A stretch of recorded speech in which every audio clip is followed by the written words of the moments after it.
Hi everyone, welcome back to Science with Sam. This is December's theme, and it's going to be making a geode, and you can do it right at home with these ingredients we're going to give you. And here is what it looks like, except a lot smaller. This is my example one, so I made it nice and big so y'all can see what our crystals do when they form, and we're going to make a little miniature version of that. So to get started, I am going to show you what our supplies are going to be. So you will get one pipe cleaner, one bamboo skewer, one clear glass jar with the borax inside, and food coloring so that your crystals can be a cool color.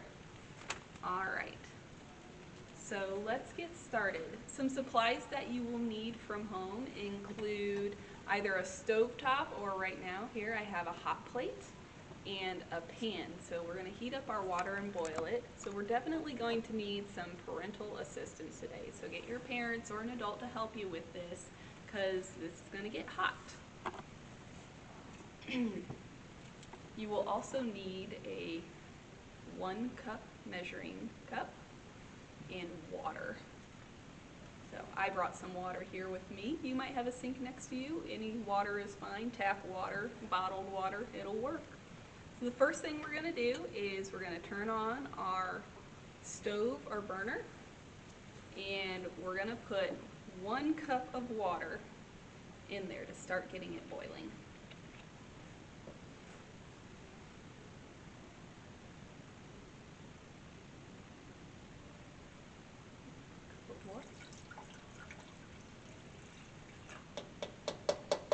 And while that's working up to a boil, we'll talk about the science behind this. So we are using borax to make our crystals, and we're using the pipe cleaners to have a place for the crystals to form around something that we can see and keep and take out.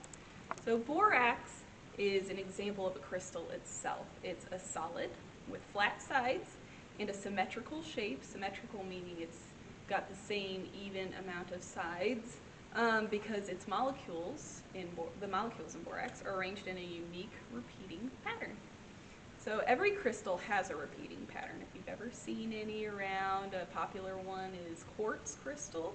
That's the most common one you might find, and it's usually clear or purple or orange. They have repeating patterns based on their unique shape. So they might be big, like the one we're making, or they might be itty bitty tiny. So an example of a small one is salt. And salt's unique shape is usually like a cube. Or sugar or Epsom salts, they're all examples of crystals. Salt crystals are always cube shape, like we talked about, but like snow crystals, the one you might see coming up here in winter, those form like a 6-sided structure. So really cool. So what we're going to do for our first step, while we're waiting for that water to boil, is we're going to make our structure to hold the crystal using this here pipe cleaner. And what I'm going to have you do is just kind of curl it up into like a little spiral, and you can even like make it like a little cup-shaped spiral so that it almost looks like a nest. And you're just going to do that. And then you're going to want to leave about 2 inches on the end, like a little tail like this. Alright, and this is what we have here is our little kind of cup-shaped spiral that we're going to put in our solution to make a crystal. So an example of how this turns out is like this. In this one I used red dye, so it's kind of got a pinkish hue to it, but we have a little crystal there, and that should be our end result depending on the color. So you have this tail, because as you saw in the example, you're going to wrap it around your bamboo skewer. Okay. You want to give a little bit to dangle because you're going to dip it into water, and it needs a little room to go down into our solution. So I just wrap that around the end there, And we want to have that ready for when our water in solution is ready. So the reason we are heating up our water is because hot water holds more borax crystals than cold water. I don't know if you remember slime, but we talked about space and how thick things can get. That hot water molecules move further apart when it's hot. So they're moving all around and they're giving a lot of space, and they make room for more of these borax crystals to dissolve in there and kind of soak up into the water. So when no more of the borax crystals can be dissolved, you have a solution that's reached saturation. What that means is the state or process that occurs when no more of something can be absorbed, combined with, or added. So we want to reach saturation so we can get good, big crystals. So what happens is once this water cools down, the molecules from the water aren't as far apart when they get together. And so the crystals begin to form and build on one another as the water lets go of all the borax that it can't hold anymore because its molecules are closer together and the water evaporates. So this is something that also applies to snowflakes. Once again, something that might hopefully be coming up this winter. As the water cools, the molecules move closer together. And since all water molecules are shaped the same, kind of like H2O, they align in a six-sided crystal for a snowflake. So our water is almost ready and almost heated up, and we are going to move on to our next step. All right, our water is boiling, and you can tell because when you look in the water, it'll be putting bubbles up to the surface. So our next move is to add the borax, and I've put it in the glass jar that you're going to use later to dip your pipe cleaner. So we use glass because glass can handle the hot water afterwards. So we'll take the borax, you'll pour it into your boiling water, and you're going to notice that your water is going to get cloudy. So you're going to need something to stir it in. I am also using my stick, the same stick that I used to mix our slime, but it's been cleaned, so make sure you have a clean stick. So I'm stirring the borax into the water, and I want to make sure it gets as dissolved as it can. Well, I want it saturated. I still want it to absorb, the water to absorb as much of the borax as I can get to. It doesn't take long. So right now it is already all stirred up, and I'm going to add my food coloring. I chose green because green's my favorite color, and I love using green for all of my experiments or displays.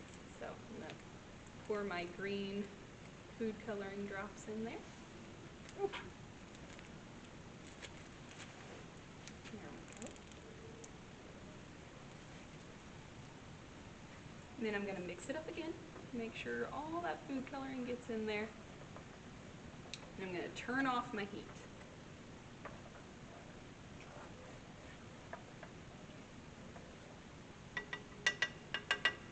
So while the water is still hot, you're going to want to pour it into this glass jar right here until it almost gets to that top line there where you can screw the lid on. All right, now this is where you also definitely still need your parents' help. It is hot. You could scald yourself, and that would be very painful. We don't want to do that. Don't touch a hot stove. Don't touch a hot pan. And if you need a funnel or some other way to get this into the glass safely, use it. I, Miss Sam, have done this before, so I'm going to just pour it right in there, and you can see how it goes. Not all of your water is going to fit in this glass jar. So, here we go. Now we've got a jar full of green liquid. And then, just going to take your pipe cleaner mixture, or I'm sorry, your pipe cleaner on your stick, and you're just going to lay it on top of there and dip it in. Now, make sure that your pipe cleaners are not touching the bottom or the sides of the glass jar, or else your crystals will get stuck to it and you won't be able to get it back out again. I noticed that mine is sitting just right on there. And so while it's still hot, you're going to take like a piece of cardboard or some heavy paper that you don't care about, and you're going to lay it right on top of there to seal in the heat. Whoop. Let's try this. Better. Okay, and you're going to leave that for at least 12 hours while it sits and it cools and the water cools down. And then we're going to come back and look and see what crystals we got. So just a reminder, these kits are going to be able to be picked up on December 3rd, Friday, and we have them until they're gone, so first come, first serve. And if you have any questions, don't hesitate to ask me in Kids Space. These bags will be available. And my video, obviously, if you're watching it, is already on YouTube or Facebook, but you can watch it as many times as you need to do the experiment with me. And watch out for the end of this video where I'll show you a picture of our finished